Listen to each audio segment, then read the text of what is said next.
Well, hello there, all virtual English 2 students, and welcome to our first day of reading Walkers with the Dawn by Langston Hughes. The Walkers with the Dawn is a section from The Dreamkeeper and Other Poems by Langston Hughes. There are 14 poems in this. Each day we're going to read 2 poems a day. I'll hop on here to kind of tell you what we kind of talked about with the face-to-face kids as well as y'all to help y'all have an idea of what you can look into while reading these poems. So first off, whenever we read poems, a couple things that so poems are just thoughts and ideas that we're trying to explore and examine, and that the poet is trying to kind of make you think about in a different way.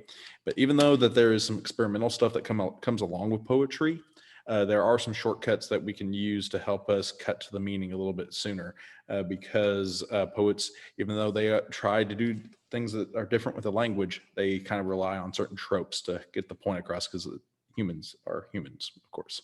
So places to look for are the first and the last line of the poem. So usually there is significant information in the very first line of the poem and the last line of the poem, especially if you compare the first line to the last line. That helps you kind of get a point across. Another thing to look for is imagery. Now, there is an issue that a misconception that usually comes up with imagery. Most people think that you can only have imagery is painting a picture in somebody's head, which is true, but imagery is any piece of language that appeals to your senses. Like right now, I'm using language. If I would start talking about how zesty the pizza smells, I'm using imagery to exploit that image or that taste, that smell inside your brain. So imagery is anything that deals with senses. So yes, visual is what you see. That's the most common. That's the low-hanging fruit, and that's perfectly fine. But you also have olfactual imagery, how something smells; gustral imagery, how something tastes; tactile imagery, how something feels; and you also have auditory, how something sounds. So anytime any words, any piece of language addresses a sense, that is imagery. Whenever you're reading poems, look for things that are repeated. So anytime that a line is repeated or some words are repeated, the poets only have so much room to work with to get their ideas across, to develop their ideas, to explore their ideas. So if they repeat a word, there is usually some significance in that word that's being repeated. Hughes specifically, he'll repeat most of a line, but change one word in the line, and that one word, that one word provides a big change and something to think about while you read his poetry. Last thing we're going to talk about is figurative language, specifically similes and metaphors. And this is another misconception I have to clear up with similes and metaphors. So a simile, most people think of a simile as something that uses like or as. A simile is a comparison.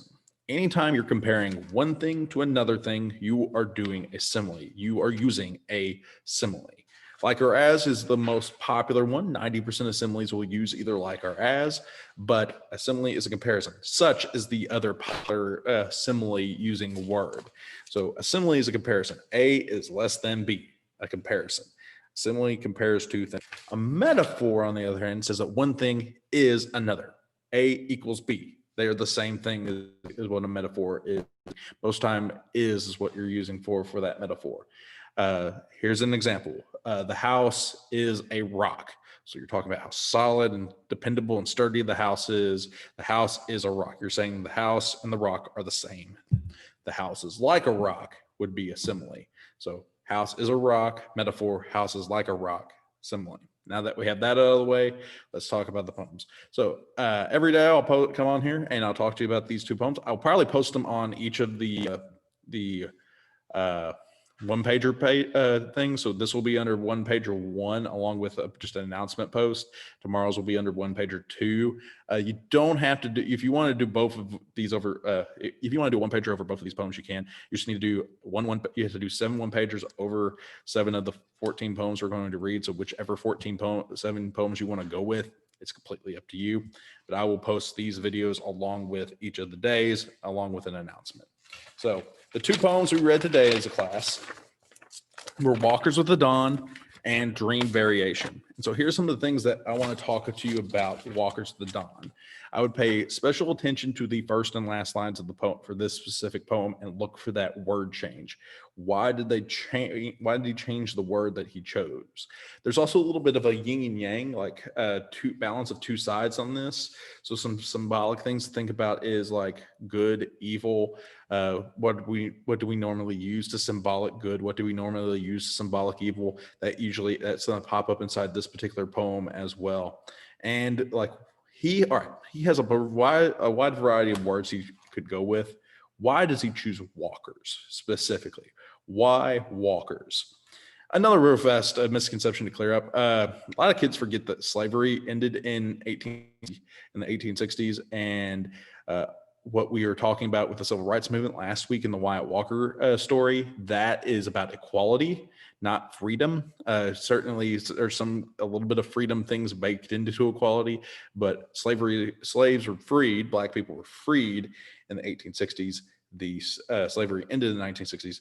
Langston Hughes is not a slave. He was born in 1902. He never was a slave. It doesn't mean he didn't face hardships. He didn't face discrimination and all that stuff.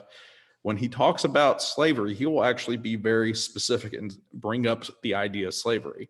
He was never a slave. So freedom is not necessarily the really big thing we're looking for here. Most of it's is more equality than anything.